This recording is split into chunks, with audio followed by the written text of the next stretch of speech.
ጤናው የተጠበቀ ማህበረሰብ በተሰማራበት የስራ መስክ ውጤታማነቱ የጎላ ያደርገዋል። ሀገራችን ላቀደችው የእድገት ጎዳና የራሱን ድርሻ ይወጣል። ሐዋሳ ዩኒቨርሲቲ የወባ በሽታን ለማጥፋት ከባለድርሻ አካላት ጋር የውይይት መድረክ አካሂዷል። የወባ በሽታን በርካታ ሀገራት አጥፍተዋል ያሉት በሐዋሳ ዩኒቨርሲቲ ምርምርና ትብብር ምክትል ፕሬዝዳንት የሆኑት ዶክተር ታፈሰ ማቴዎስ ዩኒቨርሲቲው ሳይንሳዊ መረጃዎችን መፍጠር ዋናው ዓላማው እንደሆነ ገልጸው ለውጤታማነቱ በትብብር መስራት ይገባል ሲሉ የተናገሩት ከዛ መሬት ማውረዱ የብዙ ባለድርሻ አካላትን ተሳትፎ ቁርጠኝነትን እንደዚሁም ሀብት ይፈልጋል። ወባ ትንኟ ወይንም በሽታው መድኃኒት እየተላመደ ባህሪውን እየቀየረ ስለሆነ በየጊዜው ተጨማሪ ጥናቶችን ማድረግ ያስፈልጋል። አዳዲስ ዝርያዎችም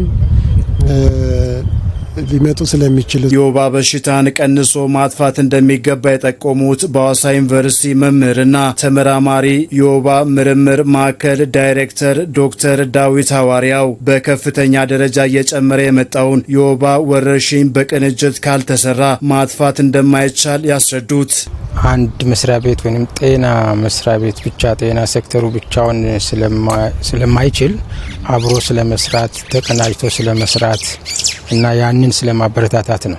ስለዚህ ይህንን በከፍተኛ ቁጥር እየጨመረ ያለውን የወባን ስርጭት ለማጥፋት ወይም ደግሞ ተቀናጅቶ ካልሰሩ ማጥፋት ብዙም የሚቻል ነገር መስሎ ስለማይታይ እሱን ለማስተባበር ወይም ደግሞ ለማንቃት የተዘጋጀ መድረክ። በግብርና የመስኖ ስራዎች የሚለቀቁ ውሃዎች አቁረው የወባ ወረርሽኝ የመስፋፊያ ምንጭ እንዳይሆኑ ያለመ የጋራ የውይይት መድረክ መሆኑንም አንስተዋል። ግብርና በመስኖ ሲሰራ ውሃ በአግባቡ ተመጥኖ ወደ እርሻው ካልተለቀቀ ይታቆርና የወባ አስተላላፊ ትንኝ መራቢያ ሊሆን ይችላል እና እሱ ላይ በቅንጅት ካልተሰራ ጤና ሴክተሩ ውሃውን የማጥፋት ስራ ይሰራል።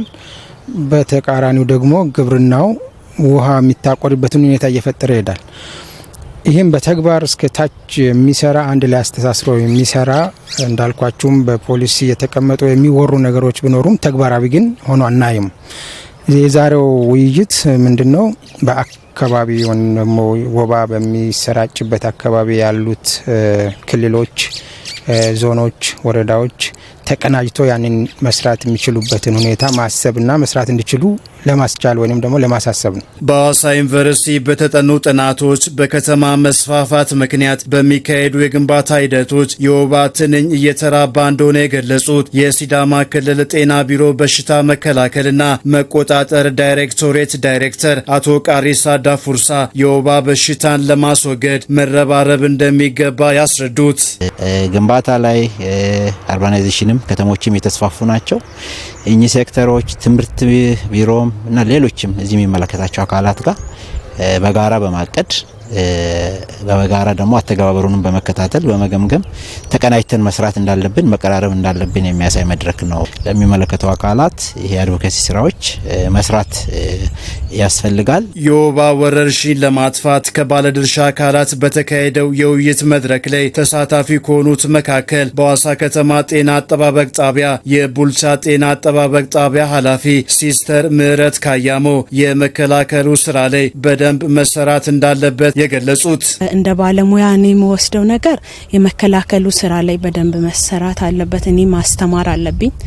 እንዲሁም ደግሞ ሕክምና አሰጣጥ ስርዓቱን እንደኔ ተቋም መቆጣጠር አለብኝ። ማህበረሰቡን ግንዛቤ ላይ ደግሞ መስራት አለብኝ ብዬ አስባለሁ። የወባ ወረርሽኝን ለማጥፋት በተዘጋጀው የውይይት መድረክ ላይ ከተለያዩ የባለድርሻ አካላት ለተነሱ ጥያቄዎች ከሐዋሳ ዩኒቨርሲቲ ከተውጣጡ ተመራማሪዎች ምላሽና ማብራሪያ ተሰጥቶባቸዋል።